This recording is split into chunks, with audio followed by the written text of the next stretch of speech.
Good morning friends, நான் உங்கள் பிரேமா. ஜோராவா படிக்கலாம் வா, தேர்வில் வெற்றி பெறலாம் வா. இது TET paper 1 and 2 special TET டீச்சர்ஸ்க்கும் உதவுற வகையில் லைன் பை லைன் எடுக்கப்பட்ட கொஷின் அண்ட் ஆன்சர்ஸ். இந்த வீடியோஸை ரிப்பீட்டடாக நீங்கள் போட்டு கேட்டிங்கன்னா உங்களுக்கு எல்லா கொஷின் அண்ட் ஆன்சர்ஸும் அந்த எக்ஸாம் டைமில் ஷேட் பண்ணும்போது உங்களுக்கு ஞாபகத்துக்கு வரும். அதனால் என்னோடய வீடியோஸை ஃபாலோ பண்ணுங்கள், சப்ஸ்கிரைப் பண்ணுங்கள். இது 6th standard term 1 unit 2 part 5. Already 4 videos unit 2லேருந்து போட்டிருக்கேன். இது பார்ட் 5 வீடியோ. மனிதர்களின் பரிணாம வளர்ச்சி. இந்த லெசன் பழங்கால மனிதனின் சிறந்த கண்டுபிடிப்பு எது? சக்கரம். பழங்கால மனிதனின் சிறந்த கண்டுபிடிப்பு எது? சக்கரம். தாவரங்களில் வேர்கள், இலைகள், மரப்பட்டைகள் ஆகியவற்றின் சாறிலிருந்து தயாரிக்கப்பட்ட பொருள் எது? வண்ண சாயங்கள். தமிழ்நாட்டில் உள்ள தொல்பழங்கால பாறை ஓவியங்கள் காணப்படும் இடங்கள்: கீழ்வளை விழுப்புரம், உசிலம்பட்டி மதுரை, குமுதிபதி கோவை, மாவடைப்பு கோவை.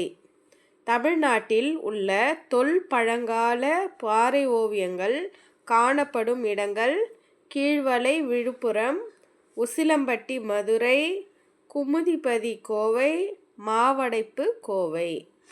பாறை ஓவியங்கள் முன்னோர்களின் எதன் வெளிப்பாடு? கைவினைத்திறன். பாறை ஓவியங்கள் முன்னோர்களின் எதன் வெளிப்பாடு? கைவினைத்திறன்.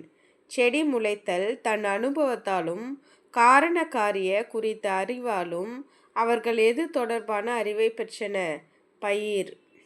செடி விரைவாக வளரும் பகுதிகள், நீர் நிறைந்த பகுதிகள். செடி விரைவாக வளரும் பகுதிகள், நீர் நிறைந்த பகுதிகள். அதனால்தான் முன்னோர்கள் பழங்கால மக்கள் நீர்நிலையில் பக்கத்தில் அவங்களுடைய குடியிருப்பை அமைச்சாங்க.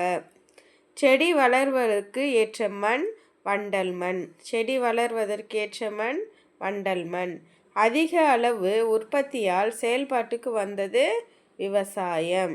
அதிக அளவு உற்பத்தியால் பயிர்கள் உற்பத்தி ஆகிறதுனால என்ன செயல்பாட்டுக்கு வந்ததுன்னா விவசாயம். விவசாயத்தில் ஈடுபடுத்த உணவு கொடுத்து வளர்த்து எதை பழக்கினர்? விலங்குகள். விவசாயத்தில் ஈடுபடுத்த உணவு கொடுத்து வளர்த்து எதை பழக்கினர்? விலங்குகள். உழுவதற்கும் விவசாய வேலைக்கும் உதவிய விலங்கு எது? எருது. உழுவதற்கும் விவசாய வேலைகளுக்கும் உதவிய விலங்கு எது? எருது. இப்போ இன்றைக்கி பார்த்த கேள்வியில் நான் ஒரு கேள்வி கேட்குறேன், நீங்கள் அதுக்கான பதிலை கமெண்ட்டில் பதிவிடுங்க. பாறை ஓவியங்கள் முன்னோர்களின் எதன் வெளிப்பாடு? இதுக்கான பதிலை கமெண்ட்டில் பதிவிடவும். நன்றி, வணக்கம்.